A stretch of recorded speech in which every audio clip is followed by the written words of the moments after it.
You may have heard it said that there are 7 basic plots. Every book we read, every movie we see, and every story we write tends to align itself with one of these 7 basic plots. Now, the storylines change dramatically. Raiders of the Lost Ark is a very different tale than Lord of the Rings, but they both fall under the umbrella heading of The Quest. Aladdin and My Fair Lady are 2 very different examples of the basic plot known as rags to riches. Now, what exactly do we mean by plot? A plot is described as the main events of a play, novel, movie, or similar work, devised and presented by the writer as an interrelated sequence.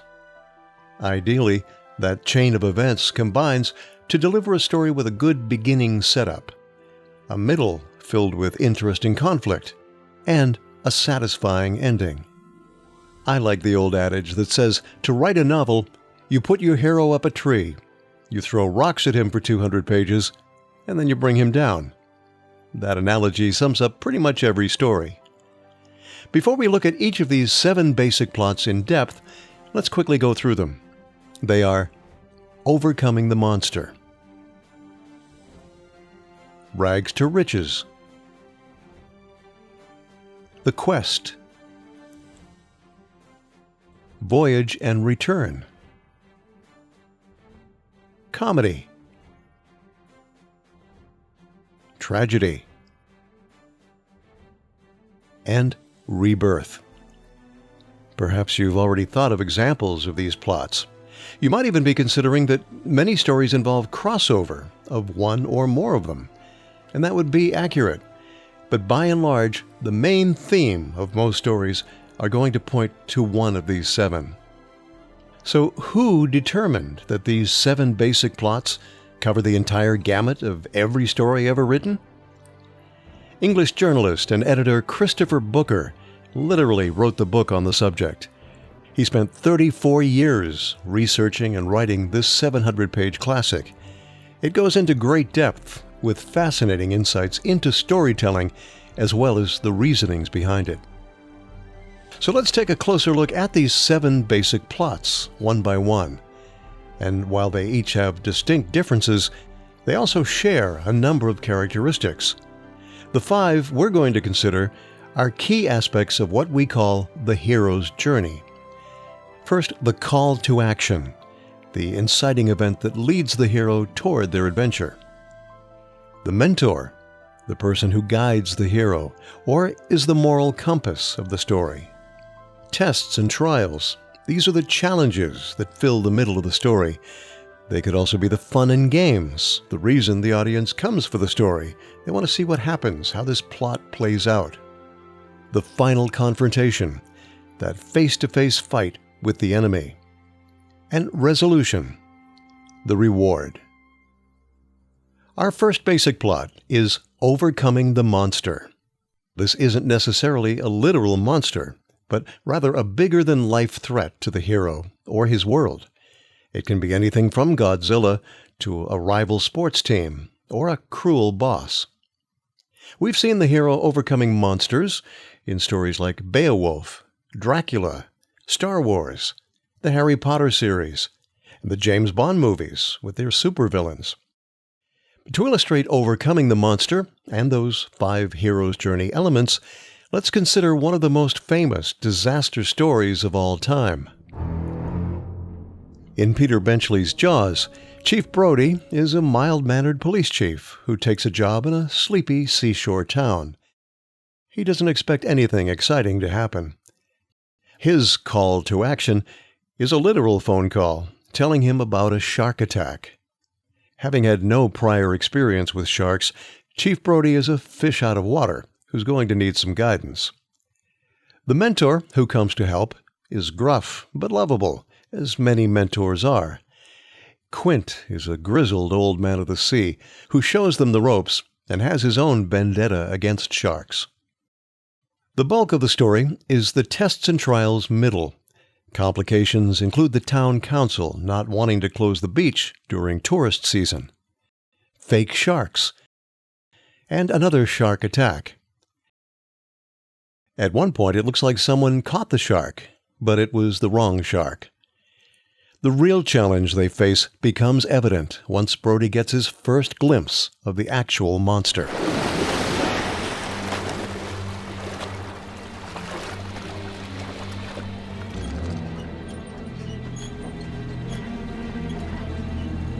You're gonna need a bigger boat. Eventually, you have the final battle. The actual face-to-face confrontation with the shark. The heroes prevail, of course, otherwise this wouldn't be called overcoming the monster.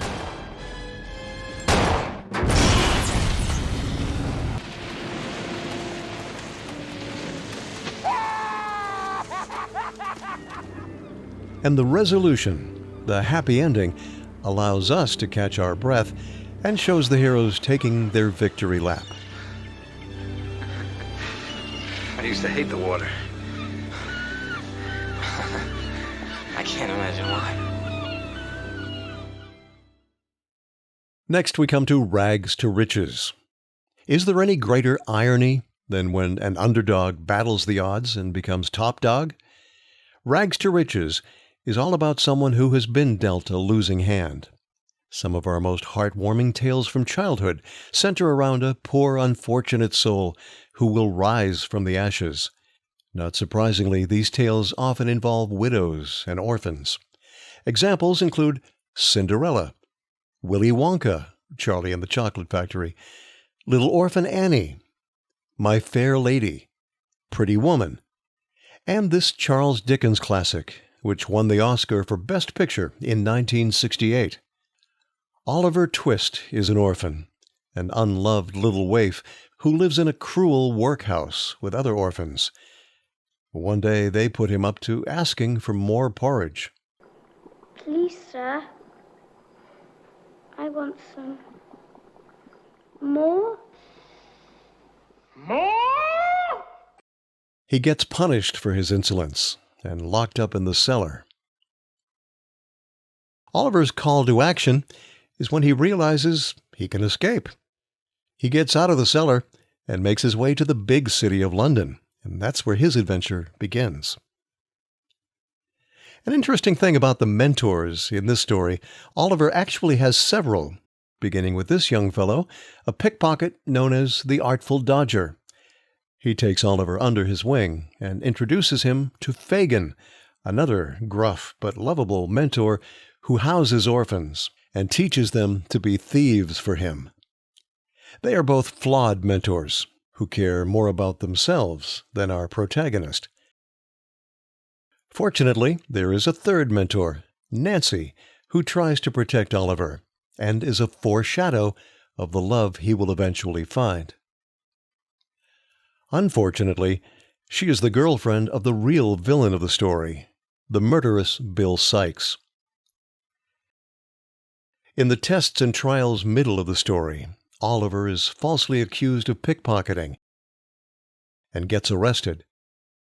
Later, he is kidnapped by Bill Sikes and forced to do his dangerous dirty work. In the final confrontation, Bill Sikes is done away with, but Charles Dickens made sure it was not by Oliver's hand.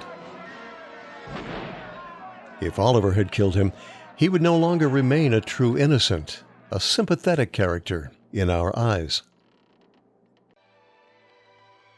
And in the resolution, our happy ending, Oliver finally finds the love he had been missing when he is adopted by the very gentleman who had him arrested for pickpocketing. It turns out he's Oliver's grandfather. A final touch of irony in our rags to riches story. Now let's look at The Quest, in which our hero seeks a treasure of great value. We all identify with the quest because we all have goals, big and small, and we love to see our protagonist win the prize. The bigger the treasure, the more hurdles they'll have to jump to get there. Examples include Lord of the Rings, the Indiana Jones series, Treasure Island, Homer's Odyssey, and Jumanji. The Quest is especially popular with young adult readers these days, and much of the credit goes to the powerhouse series The Hunger Games by Suzanne Collins. In this dystopian tale, every year 24 teenagers are chosen at random to fight to the death. This brutal competition is to remind society of the devastation of war. Our hero in this story is Katniss Everdeen, and she shows she's a hero early on when her little sister is chosen to fight, and Katniss volunteers to take her place. In this call to action, Katniss saves the cat, as we say. So Katniss and a neighbor boy, Peeta, will be among those fighting in this deadly challenge, and to help them prepare, they are assigned their very own mentor, a previous survivor of the Hunger Games. Unfortunately, it's this guy. Haymitch is another flawed mentor, who's only there for the free drinks and food. Okay, so when do we start? Oh, so eager. Most of you aren't in such a hurry. Yeah, I want to know what the plan is. You're our mentor. You're supposed to go... Mentor? Yeah, our mentor. You're supposed to tell us how to get sponsors and give us advice. Oh, okay. Embrace the probability of your imminent death. And know, in your heart, that there's nothing I can do to save you. But Haymitch will eventually come around and be lovable and helpful in his own way. The tests and trials portion of the story is, of course, the actual Hunger Games, with participants dying. Katniss herself isn't trying to kill anybody. She just does all she can to stay alive. Which isn't easy, facing fires, gangs, killer insects, and gamekeepers who throw their own deadly tests her way. In the final conflict, Katniss finds a way to outwit the Hunger Games and force them to change the rules. She becomes a popular symbol of resistance, much to the chagrin of the real villain of the series, the evil President Snow. Her victory is all the more sweet in the resolution when the president himself has to crown her the champion.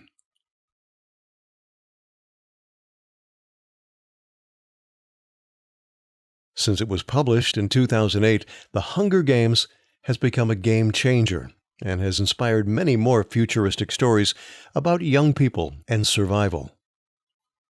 Now let's look at Voyage and Return. The hero lands in unfamiliar territory and must learn new rules. Once again, we resonate with a hero who is put in a situation or a place that's foreign to them and requires a new skill set to succeed. In this basic plot, the hero's journey will take them far out of their comfort zone, but in time, they will return home triumphantly. Examples include Alice in Wonderland, Gulliver's Travels, Castaway, the Back to the Future series, and The Lion, the Witch, and the Wardrobe, the Chronicles of Narnia. But I think the epitome of Voyage and Return and the hero's journey has to be The Wizard of Oz. Dorothy has two calls to action in this story, one that she has chosen and one that's chosen for her. First, when she thinks her dog Toto will be taken away from her, she decides to run away. But she has no control over the tornado that sweeps her away and forces her into the real voyage she must take.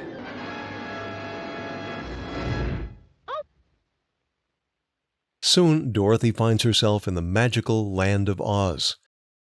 There, she gets the best kind of mentor, one who is genuinely looking out for her. Glinda, the Good Witch, even has that spiritual quality we look up to. She gives Dorothy magic slippers and points the way to the Emerald City so she can return home.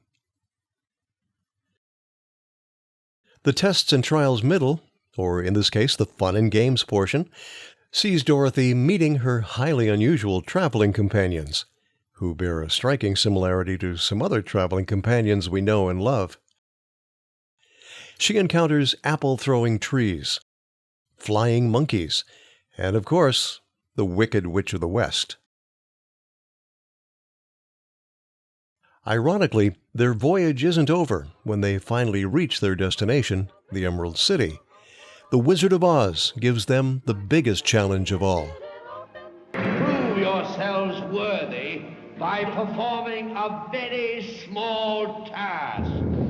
Bring me the broomstick of the Witch of the West. But if we do that, we'll have to kill her to get it. Bring me her broomstick, and I'll grant your requests. Now go. In the final fight, the witch is killed, and once again, not intentionally by our hero. Dorothy is just trying to put out a fire when she throws the bucket of water that melts the witch. You cursed brat! Look what you've done! I'm melting! Melting! And in the resolution, as we all know, Dorothy returns home, using the power that she had all along, and learning her lesson. Toto, we're home! Home! And this is my room. And you're all here. And I'm not going to leave here ever, ever again. Because I love you all. And, oh, Auntie Em, there's no place like home. Next we have comedy, a goal impeded by funny obstacles. Now you may be thinking, wait a minute, couldn't any of these other basic plots be a comedy? Absolutely. In fact, more than likely, a comedy will encompass one or more of the other basic plots. But this one's all about the laughs. A comedy will center around humorous complications, misunderstandings, mistaken identities, maybe even physical comedy. Examples include those vacation movies with Chevy Chase, Home Alone, Mrs. Doubtfire, Four Weddings and a Funeral, and Shakespeare comedies like A Midsummer Night's Dream. In Groundhog Day, Bill Murray plays a jaded weatherman who is sent to Punxsutawney, Pennsylvania against his will to cover Groundhog Day for the umpteenth time. When he gets there, through some miracle, he keeps waking up to the same day. This miracle is never explained, but because it's a comedy, we go with it. Okay, campers, rise and shine, and don't forget your booties, 'cause it's cold out there. Okay, campers, rise and shine, and don't forget your booties, 'cause it's cold out there.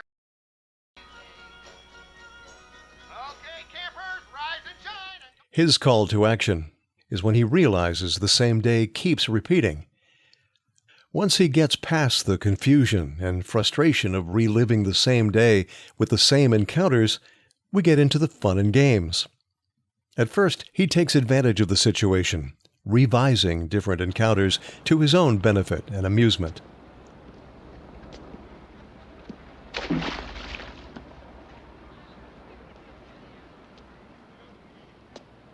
When he starts to fall in love with his producer, Rita, he uses things he learned about her the day before to trick her into thinking he's the kind of guy she goes for. Eventually, he experiences a personal transformation and uses his repeating days to build positive connections and help others. So who is the mentor in this story? You could actually say it's Rita, his love interest. She is the moral compass of the story, who shows him that he can be a better person. The victory in this story is when Bill wakes up and it's no longer the same day. He has moved on, and he has a new outlook on life. It turns out the battle was within himself, and he has won. You could call this a voyage and return romantic comedy. And by the way, if you need some explanation as to why he kept waking up to the same day, in the original script, he had an ex-girlfriend who placed a curse on him. Now we come to tragedy. The hero is their own worst enemy. Like comedy, this can involve one or more of the other basic plots, but it's a very different animal. Don't expect a happy ending. In a tragedy, you put your hero up a tree, throw rocks at him for 200 pages, and it kills him. Either the hero or someone he cares about is going to die. It won't always be a literal death. It can be the death of their dream, the death of hope, a devastating loss of some kind. These are usually morality plays in which the hero causes their own downfall. Examples include Macbeth, Citizen Kane, Hamilton, The Great Gatsby, and The Picture of Dorian Gray. For our example, we have one of the most tragic stories ever told. But it's a musical. As we know, West Side Story is a modernized version of Romeo and Juliet, complete with a balcony scene. And like many classic love stories, there's a backdrop of war. In this case, gang wars. But because it's a romance, the call to action is really when Tony and Maria first lay eyes on each other at a dance. That's when the real complications begin, since Italians and Puerto Ricans are natural enemies, apparently. There's plenty of street fighting and conflict in the tests and trials middle, and this is where we meet the mentor. If you're familiar with the story, you might think the mentor is Maria's sister-in-law, telling her how dangerous this romance is, but she's as prejudiced as anyone, telling her to stick to her own kind. The actual mentor is this guy, Doc, who runs the local drugstore. He mostly bellyaches and tells the kids to stop fighting. He's not a very effective mentor, which in a tragedy kind of makes sense, because they're not going to listen to him anyway. Ultimately, there is a final confrontation and a death. As far as a resolution, there is no happy ending, but there is some reflection, some remorse, and maybe even some lessons learned as everyone stops to consider what their bad choices have brought about. Finally, we come to Rebirth, in which the hero transforms into a new being, literally or figuratively.